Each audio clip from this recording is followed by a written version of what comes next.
Hello everyone, कैसे हैं आप लोग। आप सभी का अभियान 40 आईएएस में स्वागत है दोस्तों। आज का जो सेशन है विशेष सेशन है और आज आपको स्क्रीन पर दिख रहा होगा दोस्तों heating effect of electric current, यानी विद्युत धारा का ऊष्मीय प्रभाव क्या है। जैसा कि हम जानते हैं, सबसे पहली बात है, जब किसी चालक का मतलब यहां पर जो बात होती है दोस्तों, कंडक्टर की बात, किसकी बात हो रही है सर?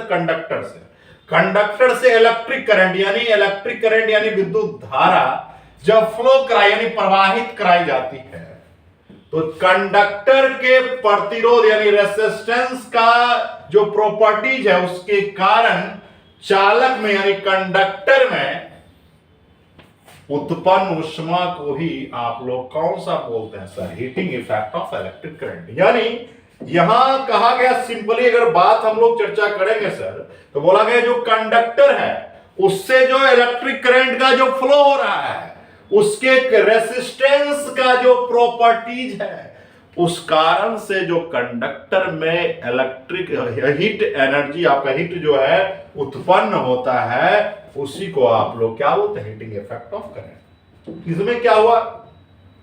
प्रतिरोध का क्या गुण है भाई? इसमें क्या होता है? इलेक्ट्रॉन का टक्कर होता है सर। इसमें क्या होता है सर? इलेक्ट्रॉन का क्या होता है? कॉलिजन होता है, जिस कारण से हीट निकलता है और वही हीट जो है, उसी हीट के प्रॉपर्टीज को हम heating effect of electric current बोलते हैं। क्लियर है सर? अब आते हैं नेक्स्ट पर सर, हीटिंग इफेक्ट ऑफ जो करंट की बात करते हैं, यानी कंडक्टर का जो उत्पन्न ऊष्मा है उसकी जब चर्चा करते हैं तो फॉर्मूला हमारे पास आया H यानी heating effect of I square RT। और देखिए जब हमारे पास जब आया H equals to I square RT आया ना सर।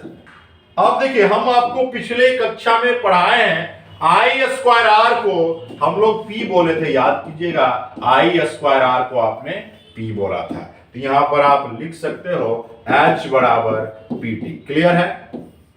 लिख सकते हैं सर, कोई दिक्कत नहीं है। H बराबर क्या लिख सकते हैं? PT। अब सुनिएगा, गौर से समझना है, P को फिर से यहां से ट्रांसपोज करना है। P को क्या करना है? फिर P का बताओ फॉर्मूला क्या होता है सर? P का एक और फॉर्मूला आपने पढ़ा था V स्क्वायर अपॉन R, ये भी पढ़ा था।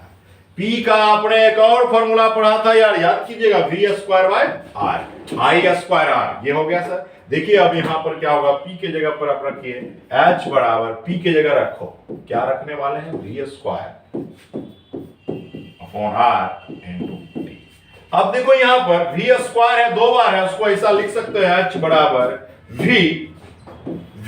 Bye R into T। अब देखो ओम्स लॉ से आपने पढ़ा है V बराबर I बराबर क्या हो जाएगा? V अपॉन R होगा सर। यहां पर पुट कर दीजिए तो H बराबर हमारा फॉर्मूला बन गया VIT।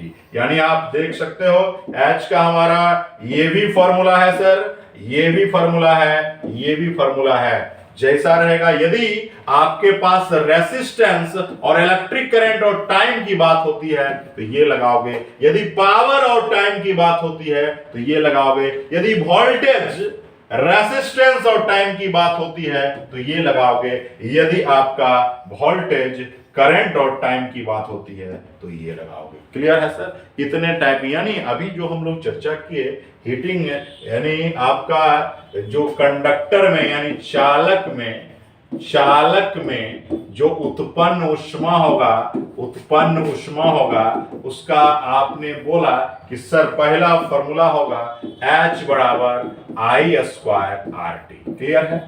ये आप 10th कक्षा में भी पढ़े होंगे। क्लियर है? अभी एक और बताए थे H बराबर आपने बोला PT, ये भी सही है, बिल्कुल सही है, क्योंकि आप जानते हो सर I स्क्वायर R को आपने पढ़ा था जब इलेक्ट्रिक पावर पर रहे तो हमने P बोला था, याद कीजिएगा, या प्रीवियस वीडियो आप देख सकते हैं दोस्तों। आपका फिर जब नेक्स्ट हमारा फॉर्मूला बना H बराबर, बताइए अभी जस्ट आपने चर्चा किया सर VIT। क्लियर है? ये हमारा 3 फॉर्मूला था और ये सभी फॉर्मूला जो है आपका किसका है सर? कंडक्टर में जो हीट उत्पन्न होता है यानी H जिसको डिनोट करते हैं, ये सारे फॉर्मूला है। अब क्या होता है इसमें, सबसे पहली बात ध्यान में रखेंगे, जब हमारे पास करंट और रेसिस्टेंस हो तो ये लगाएंगे, जब पावर और टाइम हो तो ये लगाएंगे, और वोल्टेज और करंट और टाइम हो तो हमारा एच का ये फार्मूला लगेगा।